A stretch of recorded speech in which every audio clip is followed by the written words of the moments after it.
Sri Sai Satcharita, Chapter 26. All the things that we see in the universe are nothing but a play of Maya, the creative power of the Lord. These things do not really exist. What really exists is the Absolute. Just as we mistake a rope or a garland for a serpent, on account of darkness, we always see the phenomena, that is, things as they outwardly appear and not the noumenon which underlies all visible things. It is only the Sadguru who opens the eyes of our understanding and enables us to see things in their true light and not as they appear. Let us therefore worship the Sadguru and pray to him to give us the true vision, which is nothing but God vision. Hemant Pant has given us a novel form of worship. Let us, he says, use water in the form of tears of joy to wash the Sadguru's feet. Let us besmear his body with sandal paste of pure love. Let us cover his body with the cloth of true faith. Let us offer 8 lotus in the form of our 8 sattvic emotions and fruit in the form of our concentrated mind. Let us apply to his head the bukka or black powder in the form of devotion and tie the waistband of bhakti and place our head at his feet. After decorating the Sadguru with all ornamentation this way, let us offer ourselves to him and wave chamar of devotion to ward off heat. After such blissful worship, let us pray thus. Turn our mind inward, give us discrimination between the unreal and the real, and non-attachment for all worldly things, and thus enable us to get self-realization. We surrender ourselves, body and soul, body consciousness and ego to you. Make our eyes yours, so that we should never feel pleasure and pain. Control our body and mind as you wish. Let our mind rest in your feet. Now let us turn to the stories of this chapter. Once it so happened that a devotee by name Pant, a disciple of another guru, had the good fortune of visiting Shirdi. He had no mind to go to Shirdi, but man proposes one way and God disposes the other. He was travelling in a BB and CI railway train where he met many friends bound for Shirdi. They all asked him to accompany them and he could not say no.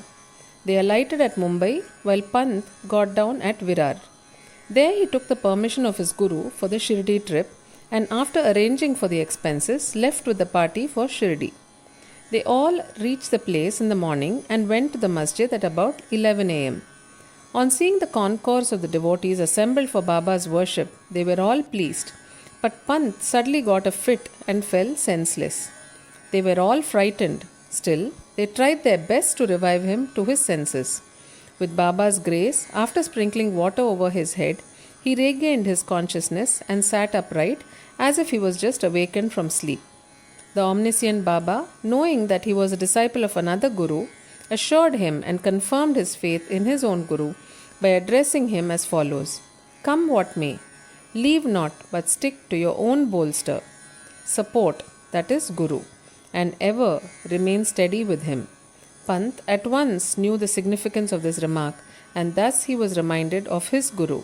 This kindness of Baba he never forgot in his life. There was a gentleman by name Harish Chandra Pittale in Mumbai. He had a son who suffered from epilepsy. He tried many allopathic and Ayurvedic physicians, but there was no cure. There remained only one way of remedy, that is resorting to the saints. It had been stated in chapter 15 that Dasganu, by his inimitable and splendid kirtans, spread the fame of Sai Baba in the Mumbai presidency. Mr. Pittale heard some of these kirtans in 1910 and learned therefrom and from others that Baba, with his touch and mere glance, cured many incurable diseases. Then a desire arose in his mind to see Sai Baba. Making all preparations and taking offerings and fruit baskets, Mr. Pittale came to Shirdi with family, wife and children. He then went to the masjid with them, prostrated before Baba and placed his sick son at Baba's feet. No sooner Baba saw the child than an untoward thing happened. The son immediately revolved his eyes and fell down senseless.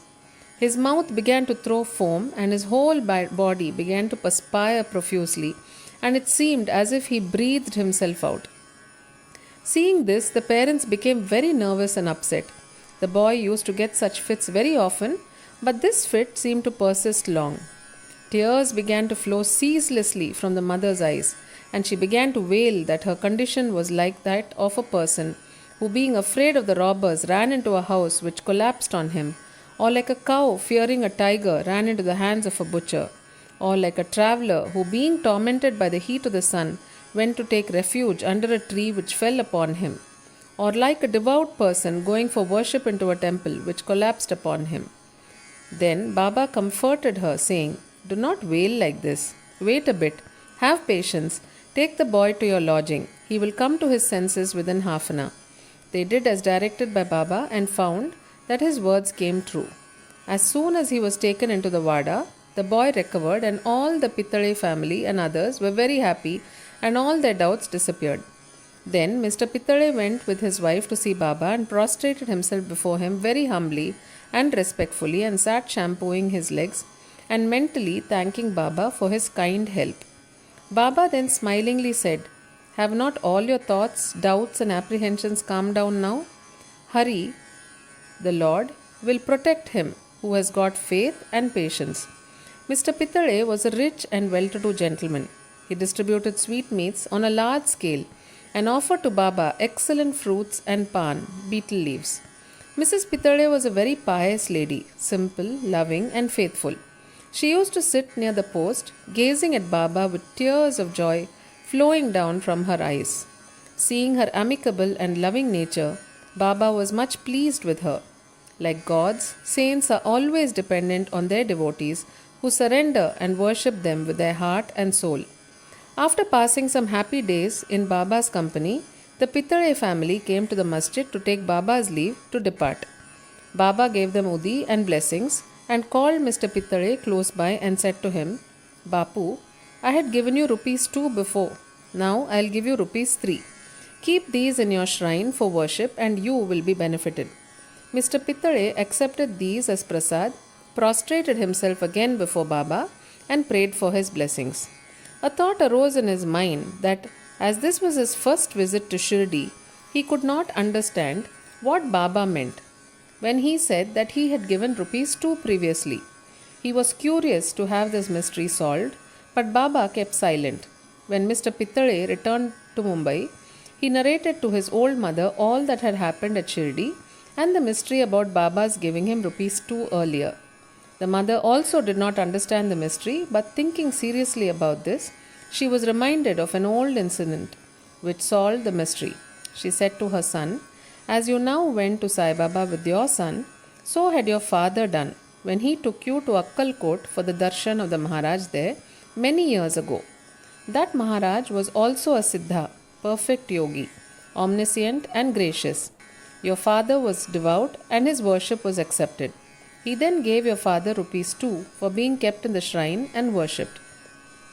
Your father worshipped them till his death, but thereafter the worship was neglected and the rupees were lost. After some years, the memory of these 2 rupees also disappeared, and now, as you are very fortunate, the Akkalkot Maharaj has appeared to you in the form of Sai Baba, just to remind you of your duties and worship to ward off all dangers.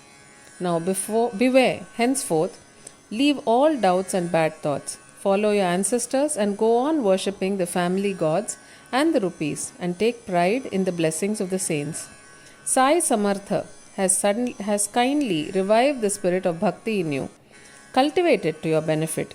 Hearing the remarks of the mother, Mr. Pittale was very much delighted. He came to know and was convinced about the all-pervasiveness of Baba and the significance of his darshan. Thenceforward, he became very careful about his conduct. Mr. Gopal Narayan Ambadekar of Pune was a devotee of Baba. He served for 10 years in the Abkari department in the Thana district and in Jawhar state, from where he had to retire. He tried to get some other job, but he did not succeed.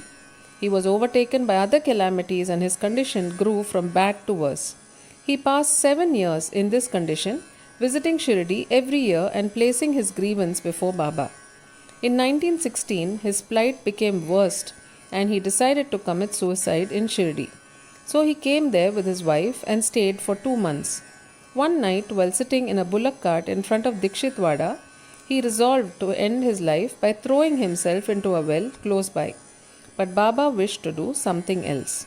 A few paces from this place, there was a hotel, and its proprietor, Mr. Sagun, a devotee of Baba, came out and accosted him thus: "Did you ever read Akkalkot Maharaj's life?" Ambadekar took this book from Sagun and began to read it. Casually, or we may say providentially, he came across a story which was to this effect. During the lifetime of Akkalkot Maharaj, a certain devotee suffered very much from an incurable disease, and when he could no longer endure the agony and pain, he became desperate and, in order to end his miseries, threw himself one night into a well. Immediately, the Maharaj came there and took him out with his own hands and advised him thus: "You must bear the fruit, good or bad, of your past actions. If it is incomplete, suicide won't help you. You have to take another birth and suffer again. So instead of killing yourself, why not suffer for some time and finish up the fruit of your past deeds and be done with it once and for all?" Reading this appropriate and timely story, Ambadekar was much surprised and moved. Had he not got Baba's hint through the story, he would have been no more. On seeing Baba's all-pervasiveness and benevolence, his faith in him was confirmed, and he became a staunch devotee. His father was a devotee of Akkalkot Maharaj, and Sai Baba wanted him to walk into his father's footsteps and continue his devotion to him. He then got Sai Baba's blessings, and his prospects began to improve. He studied astrology and gained proficiency in it, and thereby improved his lot. He was able to earn sufficient money and passed his later life in ease and comfort. Bow to Sri Sai. Peace be to all.